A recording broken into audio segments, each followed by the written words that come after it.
My name is Alexey Molchanov, and today I will tell you about my world record, 91 meters with monofin under the ice of Lake Baikal.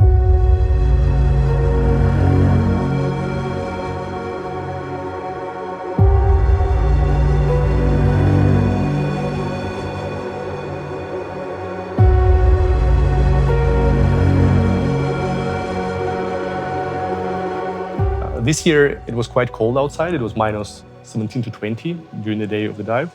We were lucky with the sun, so it helps a lot. And the wind was there, but not too strong.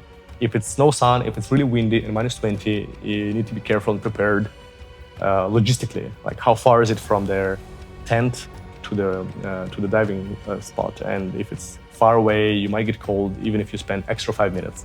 So all this logistics would be very important depending on the weather. This year it was sunny, a little bit windy, quite cold, minus 17 to 20, but I was not cold in 5mm wetsuit. And this year I used nose clip and half mask to help me with their equalization and not to use air for the mask equalization. Previous years I was using mask to be warmer, for the whole face to be protected, but this year it was less of face protected, a bit colder overall, but easier in terms of the equalization.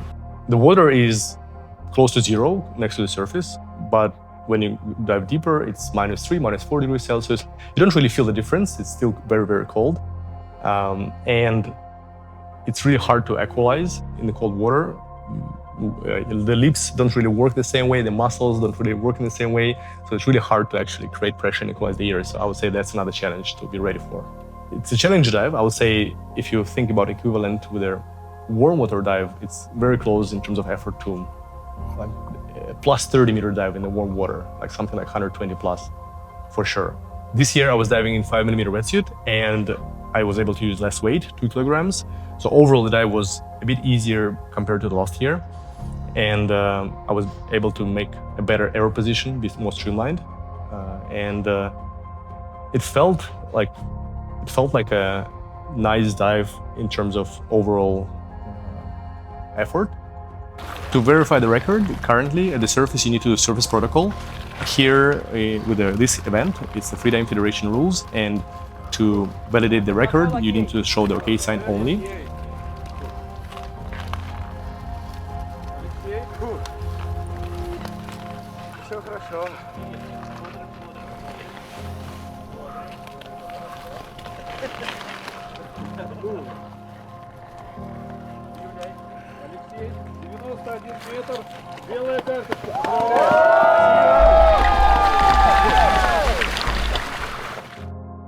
Preparation for under ice tracker starts even before coming to the lake. It's preparation with your breath hold, and I was doing a lot of pool training, practice with the monofin, which allows to be efficient. So there is no need actually to be all the time in the icy conditions. You can just in general train for freediving in the warm waters to be adapted for depth and have efficient technique. So that's number one.